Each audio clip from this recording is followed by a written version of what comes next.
Yang tadinya sobeknya kecil, karena dipijat malah jadi justru tambah sobek.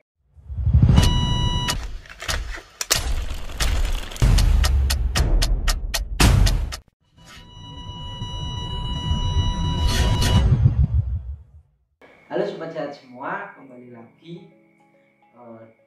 Dalam video yang sebelumnya kita sudah membahas 5 hal yang tidak boleh kita lakukan ketika menolong seseorang. Video kali ini merupakan lanjutan dari video sebelumnya.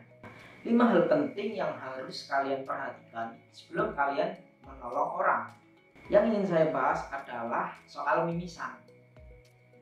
Sobat sehat di sini sering nggak sih melihat atau mungkin mengalami mimisan? Itu orang tua kita atau mbah-mbah kita itu menyarankan untuk mendongak ke atas seperti ini dengan tujuan agar tidak keluar darah secara terus-menerus. Apakah hal itu benar atau justru malah tidak disarankan? Nah, jadi ketika kalian melihat atau kalian mengalami yang namanya mimisan, itu jangan sekali-kali kalian mendongakkan kepala kalian. Nah, apa yang terjadi jika kalian mendongakkan kepala kalian? Nah, yang terjadi adalah darah bisa jatuh ke belakang, masuk ke dalam tenggorokan. Nah, makanya kalian bisa merasakan seperti ada rasa darah di mulut kalian jika kalian mendongakkan kepala ke atas. Ketika mimisan, yang harus kalian lakukan adalah memencet cuping hidung selama 5 menit. Nah, memencet cuping hidung ini dengan tujuan untuk menghentikan perdarahannya. Jadi kalian cukup pencet cuping hidung seperti ini, tunggu selama 5 menit. Nah, ketika sampai 5 menit belum juga berhenti perdarahannya, kalian lakukan lagi, ulangi itu 5 menit lagi, maka kemungkinan perdarahan akan berhenti dengan sendirinya. Jadi nggak perlu mendongakkan kepala untuk menghentikan perdarahan, karena itu sia-sia. Jangan pernah memijat atau mengurut yang namanya terkilir atau patah tulang, karena hal itu malah justru akan membuat kondisi yang lebih parah. Kebanyakan dari kita itu jika kesleo atau terkilir itu kita melakukan pemijatan, kita datang ke tukang urut untuk dilakukan pemijatan dengan tujuan untuk supaya biar cepat penyembuhannya. Tapi yang namanya terkilir, jadi terkilir itu kondisi di mana ada yang namanya tendon.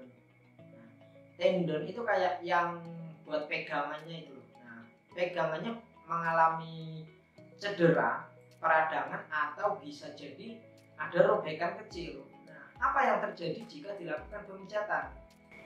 Nah, yang terjadi adalah kita pakai kertas ini sebagai contoh ya. Kita misalkan tendon ini kertas.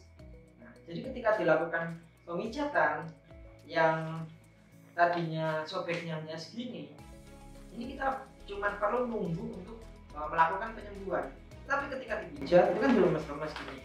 Nah, yang terjadi malah bisa memperparah keadaan.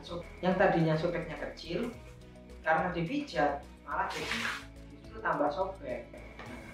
Itu akan memperlama yang namanya proses penyembuhan. Kemudian untuk patah tulang itu ketika dilakukan pemijatan itu bisa jadi yang tadinya hanya retak malah jadi patah.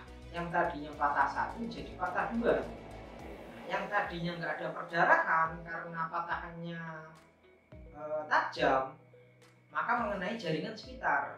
Nah, kena pembuluh darah lah, kena daging lah. Nah, jadinya malah memperbesar yang namanya perdarahan.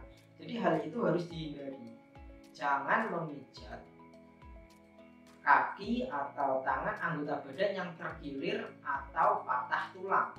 Nah, yang ketiga adalah jangan pernah memindahkan korban secara sendirian.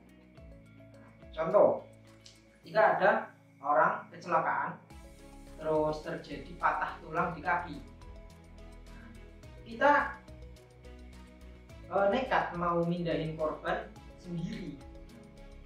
Coba kalian bayangkan bagaimana cara kalian memindahkan orang dari satu tempat ke tempat yang lain.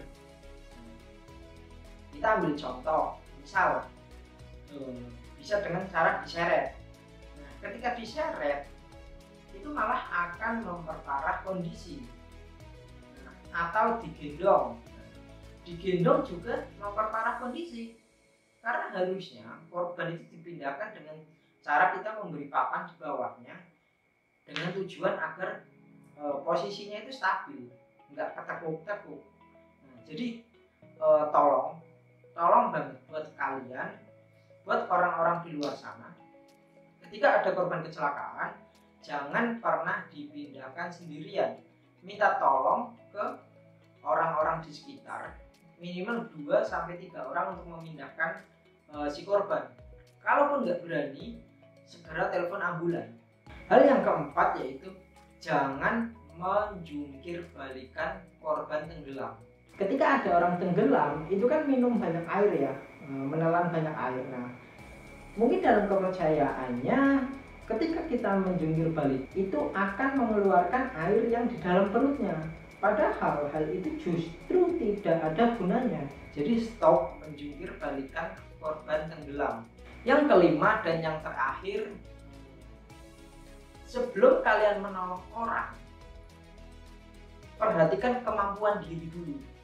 Perhatikan kondisi sekitar.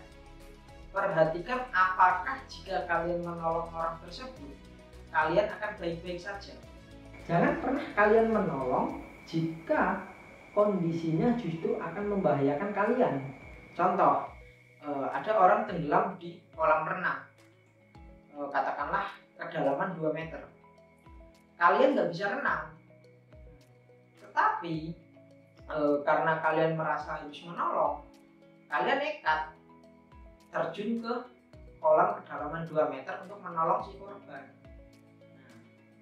Hal itu karena kalian nggak bisa renang justru akan membahayakan kalian. Yang harus kalian lakukan adalah segera panggil pertolongan. Jangan nekat menolong sendiri jika itu bahaya buat kamu.